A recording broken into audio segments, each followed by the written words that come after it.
வணக்கம். தமிழ் ஃபுட் கார்னரில் இன்னைக்கு சத்தான நோய் எதிர்ப்பு சக்தி நிறைந்த கறி சுண்டைக்காயை வச்சு குழம்பு பண்ண போகிறோம். இது சாதத்தில் விட்டு சாப்பிட்றதுக்கும் இட்லி தோசை சப்பாத்திக்கு தொட்டு சாப்பிட்றதுக்கும் ரொம்ப சூப்பராக இருக்கும். இது வரைக்கும் தமிழ் ஃபுட் கார்னர் சேனலை சப்ஸ்கிரைப் பண்ணாதவங்க சப்ஸ்கிரைப் பண்ணிவிட்டு பக்கத்தில் உள்ள பெல் பட்டனையும் கிளிக் பண்ணிக்கோங்க. இப்போ எப்படி பண்ணுறதுன்னு பார்க்கலாம். 150 கிராம் கறி சுண்டைக்காய் காம்புகளை நீக்கிட்டு வாஷ் பண்ணி எடுத்து வச்சுருக்கேன். இந்த சுண்டைக்காயை முழுசாக போட்டு குழம்பு பண்ண முடியாது. ஒன்று உரலில் போட்டு தட்டிக்கணும் அல்லது ஒரு கத்தியை வச்சு கட் பண்ணிக்கணும். இப்போ இந்த உரலில் 3-4 சுண்டைக்காயை சேர்த்து தட்டிக்கலாம். இந்த மாதிரி தட்டிட்டு மோரும் உப்பும் கலந்த தண்ணியில் சேர்த்தோம்னா சுண்டைக்காய் கருத்து போகாமல் இருக்கும். தட்டின சுண்டைக்காயை மோரும் உப்பு கலந்த தண்ணியில் சேர்த்தாச்சு. இதை மாதிரி 3-4 சேர்த்து இந்த மாதிரி தட்டி மோரில் சேர்த்துக்கலாம். இந்த மாதிரி தட்டி சேர்த்துக்கலாம் அல்லது கத்தி இருந்தால் கட் பண்ணி சேர்த்துக்கங்க.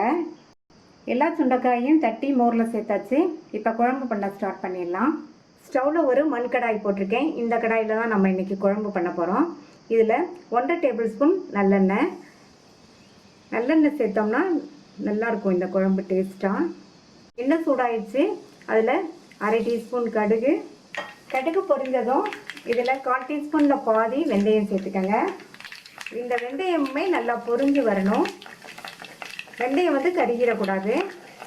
அடுத்து இதில் 15-20 சின்ன வெங்காயம் சேர்த்துக்கங்க. இது கூட 7-8 பூண்டையும் சேர்த்து ரெண்டையும் வதக்கிக்கலாம்.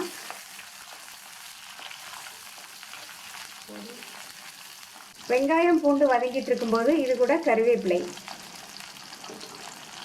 சேர்த்து இந்த வெங்காயமும் பூண்டும் ஓரளவு வதங்கி வரட்டும். கூடுமான அளவு சின்ன வெங்காயம் இருந்தால் சேர்த்துக்கங்க. சப்போஸ் உங்கள்கிட்ட சின்ன வெங்காயம் இல்லைன்னா மட்டும் ஒரு மீடியம் சைஸ் வெங்காயத்தை கொஞ்சம் பெருசாக கட் பண்ணி சேர்த்துக்கங்க.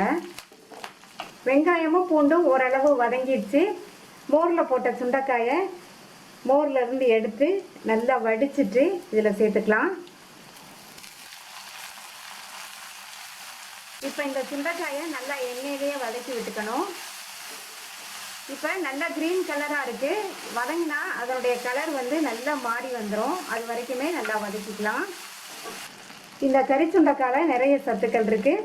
மெயினாக இதில் இரும்பு சத்து அதிகமாக இருக்குது. உடம்புக்கு ரொம்ப நல்லது. இப்போ எண்ணெயிலேயே வதங்கி இந்த சுண்டைக்காய் பாதி அளவுக்கு வெந்திருக்கு. இது கூட கட் பண்ண ஒரு மீடியம் சைஸ் தக்காளியை சேர்த்து இந்த தக்காளி நல்லா வதங்கி மசிஞ்சு வர வரைக்கும் வதக்கிக்கணும்.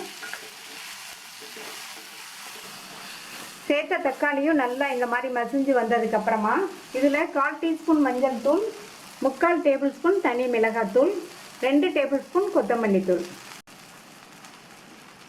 நான் 3/4 டேபிள் ஸ்பூன் மிளகாத்தூள் சேர்த்துருக்கேன். இந்த காரம் வந்து கரெக்டாக இருக்கும். நீங்கள் வந்து உங்கள் காரத்துக்கு தகுந்தபடி சேர்த்துக்கங்க. நான் மிளகாத்தூளும் மல்லித்தூளும் சேர்த்துருக்கேன். இதுக்கு பதில் நீங்கள் குழம்பு மிளகாய்த்தூளோ அல்லது சாம்பார் தூளோ இருந்தோ சேர்த்துக்கங்க. இப்போ இதுக்கு தேவையான அளவு உப்பையும் சேர்த்துடலாம். இப்போ எல்லாத்தையும் நல்லா ஒன்றா கலந்து விட்டுட்டு ஒரு சின்ன லெமன் சைஸ் அளவு புளியை 1/2 கப் தண்ணியில் கரைச்சி வடிகட்டி எடுத்து வச்சுருக்கேன். அதையும் இதில் சேர்த்துடலாம்.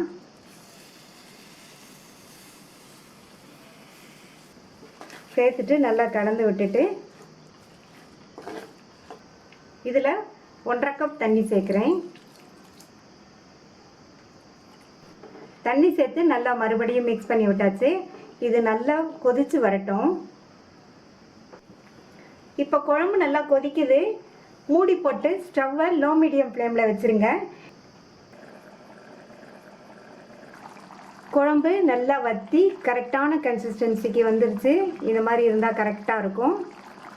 இதில் 1 டீஸ்பூன் போல் பொடித்த வெல்லத்தை சேர்த்துக்கலாம். இந்த வெல்லம் சேர்த்தோம்னா இந்த குழம்பு இன்னுமே டேஸ்ட் ரொம்ப சூப்பராக இருக்கும். வெல்லம் சேர்த்து நல்லா ஒரு தடவை கலந்து விட்டுறலாம். கடைசியாக இதில் 2 டீஸ்பூன் நல்லெண்ணெயை சேர்த்துட்டு ஒரு தடவை கலந்து விட்டுட்டு ஸ்டவ் ஆஃப் பண்ணிடலாம். அவ்வளவுதான். ரொம்ப டேஸ்டான கறி சுண்டைக்காய் குழம்பு சூப்பராக ரெடி ஆயிடுச்சு. நீங்களும் இதை ட்ரை பண்ணி பார்த்துட்டு உங்கள் கமெண்ட்ஸை சொல்லுங்கள். தேங்க்யூ.